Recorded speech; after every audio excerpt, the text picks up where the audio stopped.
Bu Berta, banyak amat belanjaannya hari ini. Kelihatan banget ya, jalan-jalan sama temen, pasti seru tuh, ngobrol sama ketawa-ketawa. Ya nggak serius-serius amat juga begini, biasa aja kok. Tadi itu cuma nemenin temen cari kado ulang tahun anaknya. Sekalian deh saya beli kebutuhan rumah, cuma gitu aja. Kalau saya sih, mau beli sabun aja mikir 2 kali. Meski nahan dulu, sampai ada upahan. Ada malu sendiri loh, kalau bayar cuma 2. Tiap orang tuh punya tujuannya masing-masing bu, tapi jangan sampai ngerasa paling buruk ya hidupnya. Kita cuma lihat orang luarnya aja, tanpa tahu dalamnya mereka juga susah, siapa tahu. Tetap aja kerasa lah bedanya bu. Ibu tuh kayaknya jalannya mulus terus. Mau beli apa tinggal beli, mau pergi tinggal pergi. Sedangkan saya tiap hari cuma gatong ember, terus nyuciin piring orang lain. Tapi kerjanya bu halal kan? Jangan main pakai jalan sendiri ya.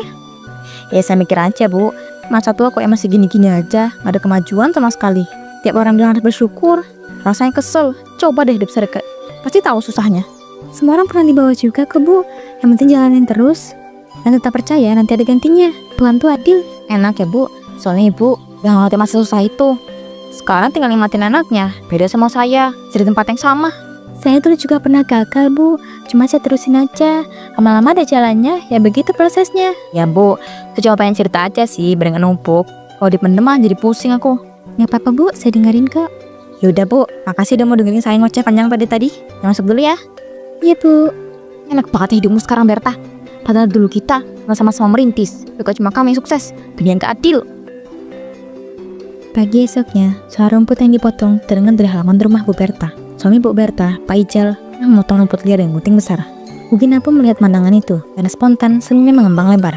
Ia berjalan mendekat. Wah, rajin amat pak, pagi-pagi udah begini. Saja baru bangun tadi masih ngumpulin nyawa. Bapak udah kerja keras aja.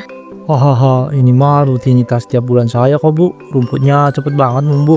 Kalau nggak dirapihin nanti halaman kelihatan jorok. Jadi ya saya bersihin sendiri aja. Loh, kenapa nggak ambil tukang abun aja pak? Kan bisa tuh, bayar orang buat bersihin halaman. Apalagi kalian kan orang mampu. Masa bapak sendiri ngerepot begini? Ah, sayang bu. Lagian ini kan nggak berat kok. Cuma guntingin rumput doang. Masih kuat lah saya kerjain sendiri. Hitung-hitung olahraga sedikit. Tapi apa nggak capek pak? Apa udah kerja tiap hari, terus masih harus ngerjain beginian juga. Bu Berta apa nggak mikirin? Hehe, malah Berta tuh udah bilang berkali-kali ambil tukang kebun aja. Cuma saya yang nggak mau. Saya emang seneng ngerjain yang ringan-ringan gini. Biar badan nggak kaku gitu. Nyari Berta ya bu. Dia lagi di dapur kalau mau nyamperin. Lagi masak ayam. Hah, enggak kok pak. Saya nggak mau nyamperin. Mau ngobrol sama bapak aja di sini. Menurut kamu, Bu Berta tuh gimana orangnya? Iya maksud saya sebagai istri tuh, dia kayak apa sih di mata bapak? Dia baik bu, sabar banget, perhatian, gak neko-neko lagi. Orangnya juga halus, saya tuh ngerasa beruntung dapet istri kayak dia. Pokoknya nyenengin lah. Baru beberapa kata keluar, Bu Gina langsung menyanggah. Bapak tahu nggak? Sebenarnya Bu Berta itu nggak selembut yang bapak lihat sekarang loh. Saya ini dulu teman SMA-nya, jauh banget dari sekarang. Memangnya kenapa dulu? Dia sih dulu nakal pak, sering buat ganti pacar. Bahkan ada beberapa yang sampai berantem gara-gara dia. Playgirl lah istilahnya. Bapak bilang dia halus, sabar. Itu mah cuma sekarang udah nikah aja. Dulu tuh aduh jauh banget. Mungkin itu dia dulu bu, tapi yang saya lihat sekarang dia istri saya. Nggak ada tuh tanda-tanda kayak yang ibu bilang. Loh siapa tahu aja belum keluar pak. Namanya sifat lama kan suka kebawa. Apalagi kalian kan baru 2 tahun nikahnya. Masih baru, belum kelihatan tuh aslinya biasanya. Bu, saya jadi ingat ada kerjaan Niki di dalam. Saya masuk dulu ya, mohon maaf. Iya pak, silakan. Pak Ijal cepat-cepat masuk rumah, meninggalkan Bu Gina yang menengus keras. Ia merasa gagal, mencari reaksi yang ia mau, dan rasa iri di hatinya semakin membara. Hari itu, Bu Gina ke warung Bu Ani, sambil merogoh dompetnya yang tinggal beberapa lembar lecek. Ia mengambil beberapa barang, bumbu, minyak, dan sabun mandi. Saat dihitung, saya hitung dulu ya. Soalnya harga minyak lagi naik nih, jadi totalnya agak beda dari kemarin. Ya bu, hitung aja dulu. Tapi kalau kurang, saya boleh utang dulu kan? Soalnya saya beneran lagi sepi nih, kerjaan beberapa hari ini. Lah, utang lagi? Kamu tuh yang kemarin aja belum bayar loh bu. Masa mau nambah lagi? Saya kan juga jualan pakai modal. Ayo lah bu, kasihin saya dikit. Saya cuma tukang cuci piring. Itu sendiri kan, kerjaan saya nggak pasti. Kadang ada, kadang enggak. Saya juga orang susah, makanya jualan begini. Kalau saya ngasih terus utang ke kamu, ya tambah susah saya. Gak bisa bu, kalian benar-benar gak bisa. Pelit banget sih bu. Tinggal harus dibuku utang aja sampai segitunya. Saya kan bayar kalau ada uang nanti. Arin, mending saya dibilang pelit daripada saya rugi sama kamu. Hari ini gak ada utang-utangan, titik. Dari mana uangnya, ya urusan kamu sendiri. Ya ampun Bu Ami ini loh. Saya lagi butuh banget nih. Yang butuh tuh banyak bu, bukan kamu aja. Tapi gak bisa semua utangin dong. Saya bangkrut, jadi kalau kurang tinggal balikin barangnya. Enggak mau lah Bu. Saya butuh semua ini. Yaudah deh, harus saya curi uangnya. Balikin lagi nanti. Ya, saya tunggu. Bu Gina mendengus. Dengan langkah cepat, Bu Gina menuju rumah Bu Berta. Oh, Bu Gina, ada apa ya? Ini Bu, saya sebenarnya malu ngomong ini. Tapi tadi saya beli di warung Bu Ami. Uang saya kayaknya kurang. Saya bingung Bu, boleh nggak saya pinjam dulu? Dikit aja, cuma 30.000. Ya Allah Bu, kalau cuma gitu mah gak usah malu-malu. Ntar ya saya ambilin dulu uang di dompet. Tunggu sebentar. Ya banyak Bu. Nih Bu, bayarnya kapan-kapan aja ya. Gak apa-apa, gak usah buru-buru. Siap Bu. Ya Bu. Nih Bu uangnya. Udah kan? Ambil deh. Nah gitu dong Bu. Tapi ingetnya, utang-utang kamu yang sebelumnya masih ada loh. Jangan pura-pura lupa. Saya catet. Ya, saya ingat kok. Nggak usah diingetin terus. Ya bagus. Soalnya banyak yang pura-pura lupa. Jadi saya mesti tegas. Ya Bu. Sana, di sini jangan nambah utang lagi ya Bu. Ya, Bu Ami. Beberapa hari kemudian, saat Bu Gina bangun pagi itu, ia langsung menggerutu karena sejak 2 hari yang lalu tak ada satupun orderan cuci piring. Ia keluar ke teras dan melihat sebuah truk besar berhenti tepat depan rumah Bu Berta, dengan tumpukan semen, besi dan pasir. Penasaran, ia mendekat dan di sana sudah ada Pak Ical. Pak Ical, pada bangun apa ya? Oh ini Bu, kami mau mulai bangun ruko kecil buat Berta. Dia mau buka usaha restoran katanya. Restoran? Wah, juga sih. Saya permisi dulu ya Bu, mau ngecek bagian belakang bangunan biar nggak ada yang kelewat. Pak Ical. Ibu Berta, saya lihat rumah Ibu ramai banget, jadi saya kesini karena penasaran. Gitu juga Bu Gina. Iya nih, lagi ribet sedikit. Tapi kok Bu Gina gak kerja hari ini? Biasanya udah keliling tuh. Ya itu Bu, makanya saya agak suntuk nih. Sekarang makin hari makin sepi, ada yang order. Rasa rezeki kayak menjauh aja. Sabar ya Bu, kadang memang ada loh masa-masa yang begitu. Tapi jangan putus asa, namanya rezeki kan suka datang tiba-tiba. Iya Bu. Oh iya Bu, tadi Pak Ajal bilang Ibu mau bangun ruko buat usaha restoran ya? Iya Bu Gina, saya mau coba buka restoran kecil-kecilan. Saya suka banget masak. Jadi, bangga sekalian dijadiin usaha aja kan yang jelas. Wah, ya juga ya, hebat Ibu. Ya kan, lumayan tuh Bu. Daripada saya diem di rumah, terus masak buat diri sendiri, saya pengen ada kegiatan. Saya yakin, pasti nanti restorannya harus manis. Amin Bu, saya juga deg-degan sebenarnya. Tapi namanya usaha harus dicoba. Iya Bu, ini mah pinjaman yang kemarin. Wah, cepet juga kembalikinya. Saya pikir baru beberapa hari lagi. Iya Bu, saya takut kelupaan atau kepake. Jadi mending saya balikan sekarang aja biar aman. Terima kasih banyak ya Bu.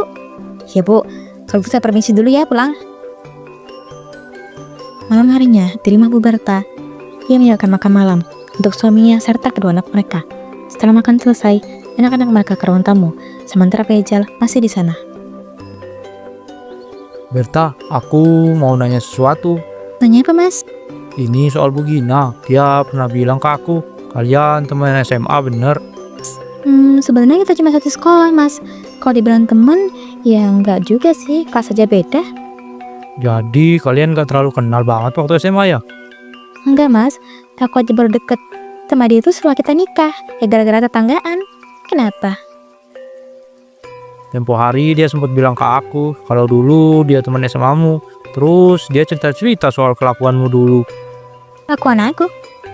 Katanya kamu dulu nakal, terus gak ganti-ganti cowok lagi Bu. Astagfirullah, serius dia ngomong kayak gitu ke kamu Mas?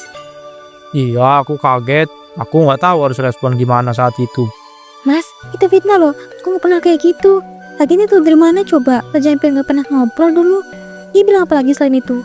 Dia bilang pokoknya kamu gak selembut yang aku kira. Katanya dulu kamu beda banget sama sekarang. Ya Allah, sampai segitunya dia ngomongin aku. Iya, dan dari cara bicaranya aku ngerasa dia kayak sengaja deh ngelebihin.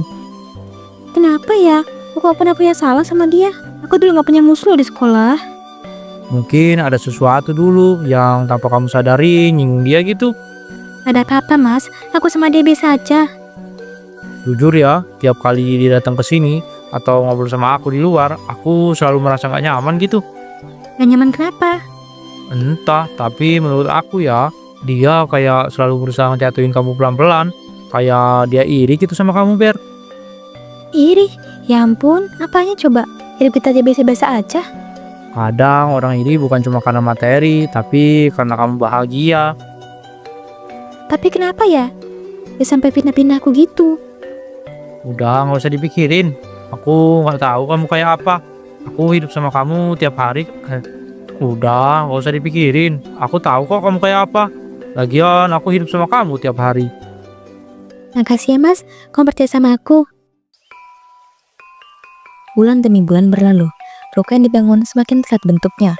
Dari pondasi, tembok, hingga akhirnya kini tinggal proses pengecatan. Namun di balik semua itu, ketidaksukaan Bu Gina semakin nyata. Terlebih sejak Bu Berta mulai menjaga jarak setelah mendengar fitnah yang disebarkannya. Pagi itu, ada tukang membuka kaleng cat besar dan mulai mengecat dinding luar ruko. Bau cat menyengat pun bang ke rumah Bu Gina. Bu Gina yang kesal tiba-tiba berteriak memanggil. Hei Bu Berta, keluar kamu. Ada apa sih Bu? Bocet dari ruko kamu ini bikin pala saya pening. Sampai ruang tamu ruang saya tahu nggak? Maaf ya Bu, tapi kayaknya proses pembangunan emang gak bisa dihindarin baunya. Emang saya harus gimana? Oh, berubah ya kamu sekarang. Berani kamu ngomong gitu ke saya? Saya ngomong apa adanya kok. Dan saya juga gak ngerti kenapa saya harus takut sama orang munafik kayak Ibu. Munafik? Ngomong apa kamu barusan? Saya tahu kok, selama ini kamu sok manis depan saya, tapi di belakang kamu menjelekin saya kan ke suami saya. Biar apa? Itu cuma cerita biasa kok. Saya cuma ngomong apa yang saya tahu, bukan mau ngerusak apa-apa. Dari mana? Kita aja gak pernah ngobrol dulu. Kamu begini karena apa coba? Iri sama saya ya? Iri? Mungkin saya segitunya ngurusin kamu. Kelakuan kamu udah cukup jelas. Saya iri sama kamu. Puas. Ini sama kehidupan kamu yang lancar. Sementara saya tiap hari tukang cuci piring. Kamu gak tahu rasa hidup kayak saya. Itu masalah Ibu ya, bukan saya. Saya baik sama Ibu, bukan berarti saya bodoh. Saya capek tau nggak? Capek hidup begini. Semua orang capek Bu, tapi gak semua orang milih buat nyakitin orang. Udah Bu, saya gak mau debat ya. Kalau Ibu marah sama Baucet, marah sama tukangnya, jangan sama saya. Saya mau masuk. Bu Berta masuk dalam rumahnya, memilih mengakhiri pertengkaran. Malam itu, di tengah keheningan, Bu Gina pun keluar membawa arang besar yang ia genggam erat. Wajahnya dipenuhi rasa kesal. Ia mengendak-endak mendekati dinding ruko Bu Berta yang baru saja dicat. Ia mulai mencoret dinding itu dengan kasar. Garis-garis hitam hasil dari arang terbentuk tak karuan. Namun tanpa ia sadari, di jendela rumah, Bu Berta melihat itu dan juga merekam kelakuannya. Setelah merasa cukup merekam, Bu Berta pun manggil Bu Gina. Hei Bu Gina, hasil banget ya coret-coretnya. Bu Berta, itu Iya Bu, saya barusan ngerekam semua kelakuan Ibu. Lumayan jelas hasilnya. hapus gak tuh rekaman? Cepet hapus. Kamu gak punya hak rekam orang begitu.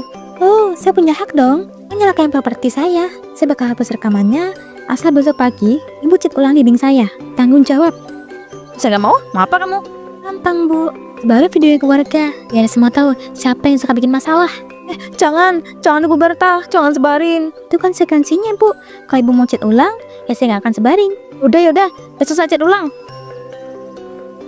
Keesokan paginya, Bu Gina sudah di depan ruko sambil membawa kaleng cat dan kuas pinjaman. Bapak Wagaran lewat menatapnya. Sebagai menertawakannya, Bu Gina hanya menunduk dan mulai mencat ulang dinding ruko itu sambil mengumpat pelan dalam hati.